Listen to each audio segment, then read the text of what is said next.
vaticinase un poco el futuro, y yo siempre aviso que hacer predicciones es difícil, sobre todo del futuro.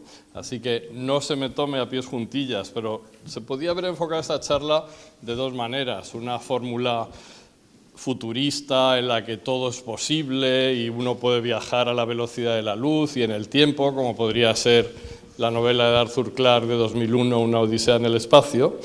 O podía ser algo más modesto, como George Orwell, como en 1984, aunque equivocado en el año, pero George Orwell ya visionó, ¿no?, como nuestra sociedad iba a estar vigilada, ¿no?, y realmente lo está. Ahora ya sabemos que la privacidad ha desaparecido, algo que él dijo que iba a ocurrir en 1984, pero que se ha pospuesto unos 20, 25 años, pero ya lo tenemos. Google, Facebook, todos ellos nos tienen vigilados.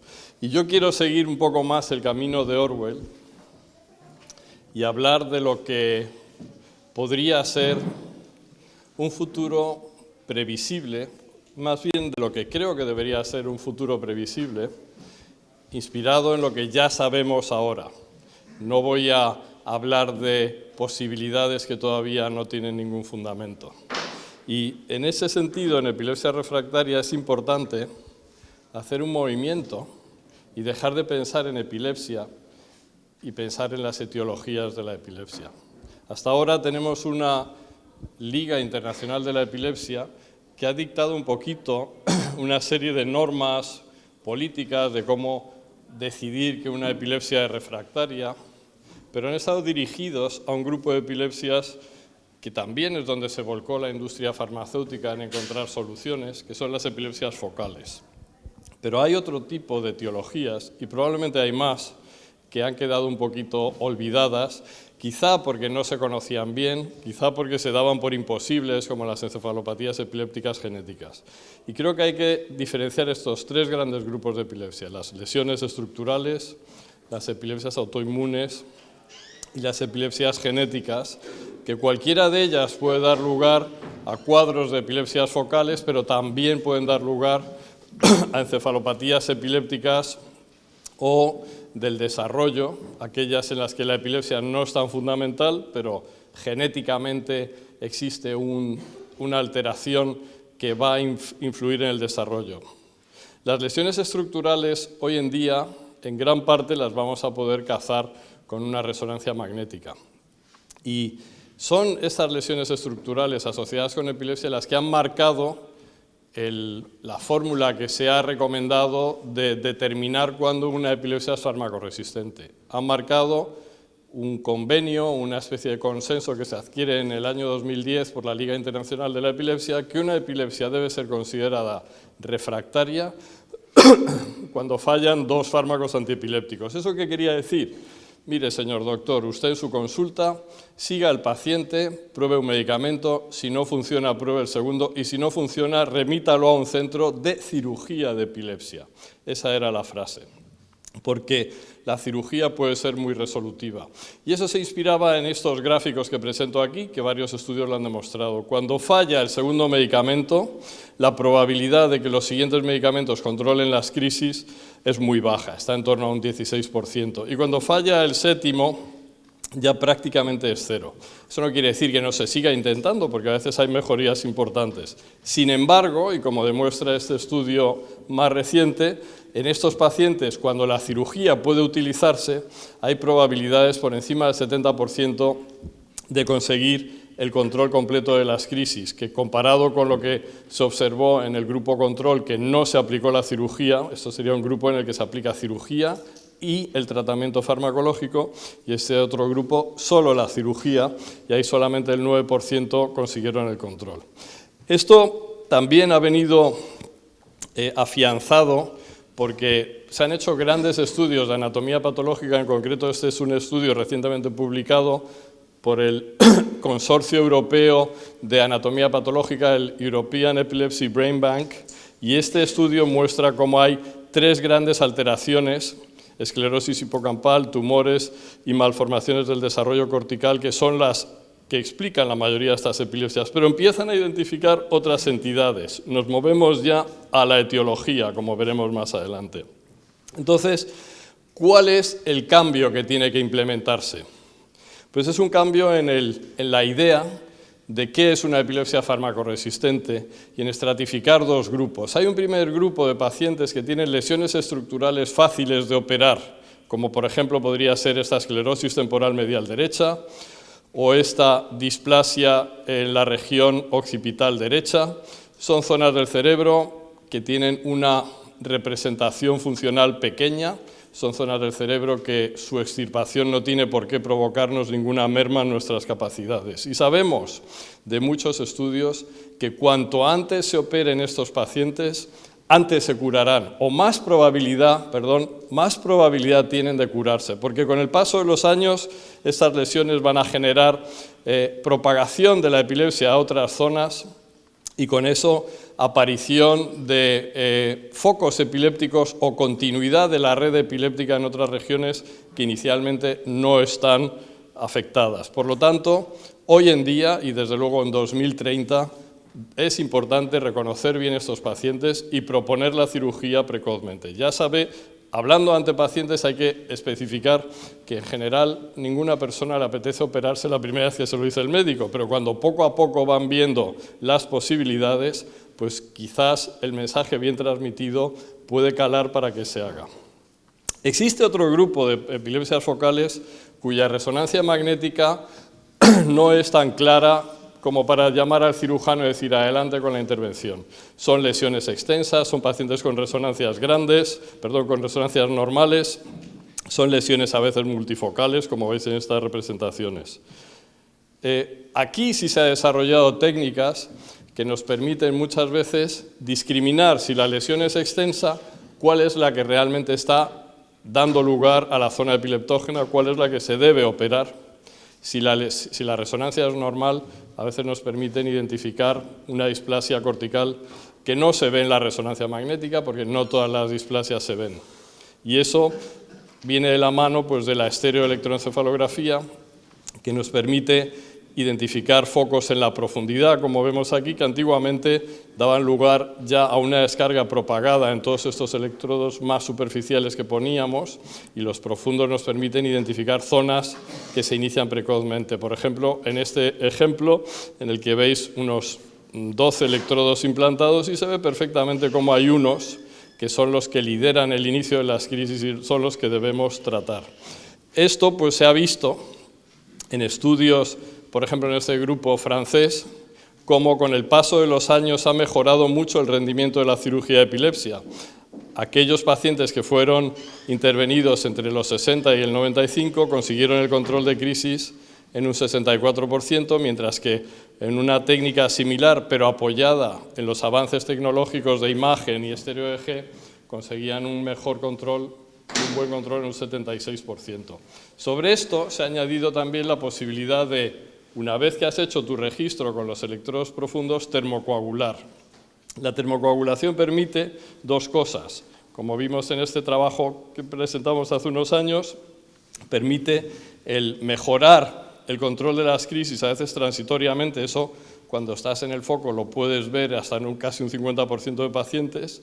Es cierto que cuando pasan los meses cae la tasa de respondedores porque el cerebro se reorganiza y aparecen conexiones que antes no estaban presentes porque son lesiones muy epileptógenas con mucha capacidad de reorganizarse y por lo tanto no es un tratamiento que sea eficaz en mucha gente, pero sí es otra confirmación de que estamos en el sitio correcto, porque los que no mejoran nada son los que a lo mejor diríamos, bueno, no me voy a lanzar a una cirugía completa porque me cuesta creer que habiendo termocoagulado no haya una cierta mejoría, pero si la hay, te anima en aquellos que pierde eficacia a los 12 meses a ir adelante con la cirugía. Por lo tanto, otra vía para rescatar situaciones en las que se podría mejorar con cirugía y que antes tenían tendencia a ser ignorados, que eran resonancias magnéticas normales o extensas. Esto es un ejemplo de lo que quizá venga con la resonancia magnética de 7 Tesla, que también en el 2030 pues esperamos tenerla disponible. Sí es cierto que este trabajo y otros demuestran que entre una buena resonancia de 3 Tesla y una de 7 Tesla no hay mucha diferencia, pero sí se rescatará a alguien y se facilitará su acceso a cirugía en muchas ocasiones, son algunas. Otro ejemplo de localización que inicialmente se pensó que iba a ser imposible, porque veis aquí una lesión muy amplia en la cisura de Silvio, es decir, cerca de zonas de movimiento de la mano. En este caso, la implantación demostró que el origen era muy circunscrito a esta región posterior y que no era necesario extirpar todo esto, y con una extirpación localizada aquí este paciente pues está yendo muy bien. Otra situación en la que tradicionalmente se ha denegado el acceso a cirugía son algunas de las que se llaman encefalopatías epilépticas con lesión focal. Ejemplo de ello son los espasmos infantiles y la punta onda continua durante el sueño. Se ha considerado esto que eran generalizadas y por lo tanto no subsidiarias de cirugía, pero ya hay trabajos que demuestran, como por ejemplo este, que los espasmos infantiles a veces son lesiones focales, están causados por lesiones focales con una propagación amplia y que por lo tanto deben ser valorados exhaustivamente para cirugía de epilepsia, con resultados, como veis aquí, buenos de libertad de crisis en esta serie de un 75% casi. Esto es un ejemplo de espasmo infantil que aparentemente es generalizado y que cuando vemos su electroencefalograma durante el sueño se ven grandes descargas por todo el registro, que cuando tiene una crisis tiene una activación simultánea de prácticamente todo el cerebro, es decir, que de entrada uno pensaría que es focal, que es generalizado, pero cuando haces registros en otras circunstancias ves, como fue este caso, una punta focal muy persistente en prácticamente todo el registro en la región frontal derecha, que aunque la resonancia es normal, en el PET tiene un hipometabolismo. Sí es cierto que también lo tiene en otras zonas, pero ya tenemos dos elementos, tres: espasmo, frontal derecho en el PET, frontal derecho intercrítico, y que de nuevo, implantándolo, vemos cómo estos electrodos de la región frontal derecha, estos dos, son los que descargan y se pudo operar y tiene un resultado bueno. Y aquí es donde entramos en la etiología otra vez. ¿Qué tenía este chaval? Este chico tenía lo que es un tipo de malformación cortical que hoy en día se ha discriminado de las demás y que tenemos que ser capaces de identificarla clínicamente. Son pacientes que empiezan con crisis muy severas, tipo espasmos infantiles, a veces síndrome de West, disarritmia, y que a lo largo de los meses se van deteriorando. Aquí la cirugía precoz parece fundamental. Se ha visto, aunque son series pequeñas, que tienen esta displasia en concreto, que la cirugía precoz mejora mucho el pronóstico y evita a veces una progresión a trastornos globales del desarrollo. Por lo tanto, aquí, bueno, serie de nuestro centro, similar a otras, como el 76% de los pacientes tienen una buena respuesta después de cirugía siendo estudiados con electrodos profundos. La mayoría de ellos tenían resonancias magnéticas normales o habían sido incluso desestimados de cirugía previamente, porque esto está evolucionando y pacientes que hace 10 años o 5 años pensamos que la cirugía no era una opción, a la luz de estos datos sabemos que puede serlo. Así que el futuro, la cirugía precoz en casos fáciles, yo creo que en muchas ocasiones no hace falta ni probar 1 o 2 fármacos, hay lesiones que se cura la epilepsia, se van a casa, a los 6 meses, al año, a los 5 años dicen adiós doctor, no nos volveremos a ver, y son personas curadas en algunas ocasiones, sobre todo si localizamos bien y podemos tratarlo precozmente, y no excluir la cirugía porque la resonancia sea normal, porque haya actividad epileptiforme bilateral, porque haya discapacidad intelectual, etc. El segundo grupo de etiologías que tenemos que trabajar diferente son las epilepsias autoinmunes. Las epilepsias autoinmunes antes las desconocíamos, pensábamos que era una rareza, era un caso para reunir a todo el equipo y revisarla. Hoy en día sabemos que hasta el 35% de las epilepsias focales tienen un mecanismo autoinmune globalmente, y si nos centramos en niños está entre el 10 y el 6%.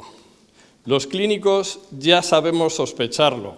Es decir, hoy en día cualquier neurólogo que le cuenta la historia clínica en la que la epilepsia surge de una manera más o menos explosiva a veces después de un cuadro febril banal, aparentemente, que hay una marcada afectación psiquiátrica, que tienen alteraciones de memoria intensas, que no lo explica el hecho de que estén teniendo muchas crisis, sino que a lo mejor tienen una crisis al mes, pero su memoria está muy deteriorada. Por supuesto, si encontramos anticuerpos en líquido cefalorraquídeo, que es el marcador, pero que no siempre va a haber esos anticuerpos, ¿no? La realidad es que los anticuerpos que hoy en día detectamos, pues hay como 8 o 9, hace 5 años solo había 2, es decir, que la ciencia va avanzando, la clínica va avanzando y vamos detectando nuevos anticuerpos, luego hay que asumir que todavía no hemos encontrado todos los que pudiese haber. Y pobre respuesta a fármacos antiepilépticos. También hay una semiología sugerente. Son crisis epilépticas que predominan mucho las auras psíquicas y autonómicas. Por ejemplo, la piloerección, la sudoración unilateral. A veces tienen asistolia ictal o marcadas bradicardias. Hay algunos tipos de crisis, por ejemplo, las crisis inducidas por la música. Había una paciente que cuando escuchaba la sirena de Bilbao, que cuando escuchaba la sirena de la fábrica siderúrgica a la que acudía a trabajar en administración, esto le provocaba una crisis, es decir, parecían muy relacionadas con algunos sonidos. Hay datos, eso auditivo y autonómico, que te lo sugieren también. También puede haber una neuroimagen sugerente, como unas pequeñas alteraciones en una zona del cerebro que se llama el claustrum, alteraciones en la amígdala unilaterales, pero también pueden ser resonancias normales, de hecho son normales en muchas ocasiones, incluso en una de las grandes epilepsias autoinmunes que siempre se ha conocido, que es la encefalitis de Rasmussen. En el inicio no es raro que la epilepsia se asocie con una resonancia magnética normal, de hecho eso es uno de los caballos de batalla que tenemos que resolver para 2030, reconocerlas precozmente, porque hoy en día la mayoría de las personas que se diagnostican de Rasmussen se hace solo cuando la resonancia tiene anomalías y eso a veces lleva años en ocurrir y son años en los que estamos demorando tratamientos de otra vía. Los electroencefalogramas tienen también pequeños datos que te ayudan, pero tienen una característica especial que son poco informativos. Por lo tanto, muchos pacientes son diagnosticados equivocadamente de crisis psicógenas, cuando en realidad, porque el electroencefalograma no se ve mucho, etc. Así que hay que tener la sospecha y a lo mejor ser más avanzados en ese tratamiento que va dirigido a la causa, al problema inmunitario. Son tratamientos inmunomoduladores como los corticoides, inmunoglobulinas, plasmaféresis y hoy en día rituximab, que es un fármaco que traemos de la reumatología, de la artritis reumatoide, utilizarlo pronto. Por ejemplo, en la encefalitis de Rasmussen probablemente deberíamos estar usándolo de entrada en cuanto la sospechamos. Son personas en las que todavía no conocemos qué ocurre cuando se tratan precozmente. Esa historia la desconocemos. Lo que sí sabemos es que cuando usamos estos medicamentos, en el proceso de la enfermedad mejoran. Pero mejora muchas veces no quiere decir una gran mejoría, sino cierta mejoría. A lo mejor no lo estamos haciendo a tiempo, porque hoy en día hay un debate importante entre ¿se debe tratar una epilepsia que parece autoinmune, pero no hemos encontrado autoanticuerpos en el líquido cefalorraquídeo? ¿Se debe tratar con inmunomoduladores? Yo creo que sí y que se debe intentar. Otra cosa es que veamos la respuesta y decidamos a continuación. Y hay un montón de otros medicamentos en segunda línea para probar. En concreto, algunos de ellos se están utilizando, empezando a utilizarse para dos entidades muy graves, FIRES y NORSE. FIRES es un tipo de epilepsia que debuta con estatus graves y que suele dejar unas secuelas graves de inicio en niños, y NORSE son estos estatus epilépticos que están convulsionando durante semanas, meses, y que posiblemente, si incidiésemos más pronto por la vía inmunitaria, sería más eficaz. El tercer grupo de etiologías son estas epilepsias genéticas. Y traigo aquí a Rosalind Franklin, que no se le dio el premio Nobel por el descubrimiento de la doble hélice y que todos sabemos que se lo merecía, ¿no? Pues démosle a ella también el mérito de que nos haya puesto en la línea para identificar todos estos genes que poco a poco van apareciendo y que explican un gran número de encefalopatías epilépticas, epilepsias focales y de todos los tipos, ¿no? Son muchos de ellos relacionados con canales iónicos, pero hay otros que tienen que ver más con conectividad, neurotransmisores, receptores, que debido a mutaciones en ellos dan lugar a un estado de hiperexcitabilidad. Debemos hacer estudios genéticos no solo en aquellos que tienen resonancia normal. Se ha visto en este trabajo cómo personas, niños con anomalías estructurales adquiridas o malformaciones congénitas tienen también a veces coexistiendo una canalopatía o un tipo de anomalía genética que empeora su epilepsia. Y es importante reconocerlos porque de entrada hay un mejor tratamiento de todos, que es no hacer algo equivocado, no darles tratamientos equivocados. Por lo tanto, saber es fundamental y cuanto antes, mejor. Por otro lado, los tratamientos equivocados se identificaron en Dravet, cómo dar bloqueantes y fármacos con acción en el canal del sodio estaban deteriorando y dando lugar a que los pronósticos empeoraron en aquellos pacientes que estuvieron más años tomando estos medicamentos, comparado con los que no los recibieron tanto tiempo. Pero es que también, una vez que conocemos la anomalía genética, se puede empezar a hablar de terapias que están disponibles para otros tratamientos que podrían facilitar el tratamiento de estos pacientes. Un ejemplo es el KCNQ2, como los bloqueantes del canal del sodio en KCNQ2 están demostrando ser de los tratamientos más eficaces que disponemos en farmacias a fecha de hoy, cosa que en muchas ocasiones ni se planteaba, porque en niños hay una pequeña aversión a los bloqueantes del canal del sodio por los empeoramientos de las epilepsias focales benignas de la infancia. Pero ya se desarrollan terapias selectivas que van dirigidas, pues, por ejemplo, péptidos procedentes de venenos de serpiente que pueden modular mejor el NaV1. Hay compañías farmacéuticas trabajando en SCN8A, SCN2A, KCNQ2, dependiendo también de que exista una pérdida de función o ganancia de función, es decir, que en un futuro cercano tendremos que ver qué gen está alterado y qué tipo de disfunción produce en la neurona. Y, por supuesto, aquellas terapias que van a incidir y que ya también, como sabéis, hay algunas que están en marcha, ya sea como en el caso del Ataluren en ensayos clínicos, que sí es cierto que no están dando un gran resultado, donde se está probando Dravet, CDKL5 y PCH19, pero que podrían a lo mejor para otras epilepsias ser eficaces. Ataluren lo que va a hacer es forzar la replicación del gen, la transcripción del gen, incluso cuando hay un codón de parada, o como tenemos ahora otras empresas como Stoke, haciendo oligonucleótidos antisentido que bloquean el RNA mensajero anómalo y con esa, de forma indirecta, se hace más traslación de lo que es la proteína a través del RNA sano, del DNA, del gen sano, las transfecciones con diferentes vectores en los que la Universidad de Navarra está trabajando con adenovirus para transferir ADN al núcleo de las neuronas, ADN sano en el síndrome de Dravet, y todo eso está llevando ya a que consorcios de compañías farmacéuticas llevan a proponer test genético precoz en todos los niños que tengan una primera crisis, en este caso Biomarin, que tiene un fármaco antiepiléptico Stoke para los antisens, y Xenon, que trabaja en fármacos antiepilépticos para canalopatías del potasio, ofrecen dar a niños que tengan menos de 5 años de edad y una primera crisis estudios genéticos gratuitos. Y por tanto ya empieza a haber situaciones como la de este paciente que se anuncia a sí mismo y su enfermedad rara para ver si alguna compañía farmacéutica puede desarrollar alguna terapia génica que le pueda ayudar y que probablemente veremos más en el futuro. No pacientes aislados, pero grupos de pacientes, como hacéis aquí, que buscan una respuesta y que tienen que agruparse para mover las cosas, como muy bien sabéis hacer en apoyo Dravet.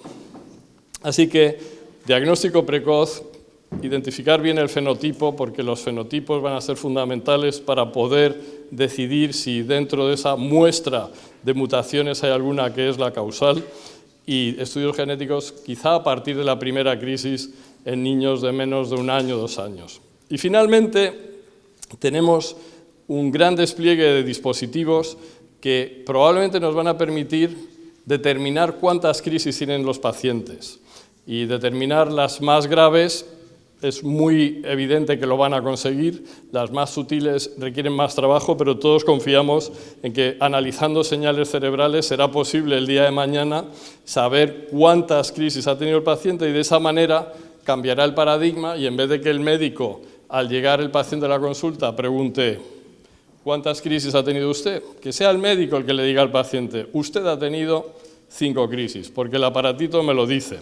Y probablemente de esa manera seremos más eficientes también en, con los medios terapéuticos que tenemos, manejar mejor las epilepsias. Así que, concluyendo, hay que cambiar ya la definición de epilepsia refractaria, no es práctica ni siquiera para lo que se hizo de epilepsias estructurales. Va a haber una mejoría en terapias dirigidas, una medicina de precisión basándose en mecanismos de acción de fármacos disponibles y mediante terapia génica. Y todo esto nos va a llevar, evidentemente, a mejorar epilepsias refractarias, quizá curar algunas más que hoy en día se podrían ya curar y evitar pruebas innecesarias y, obviamente, toda esa angustia que conlleva en familiares y pacientes. Gracias por vuestra atención.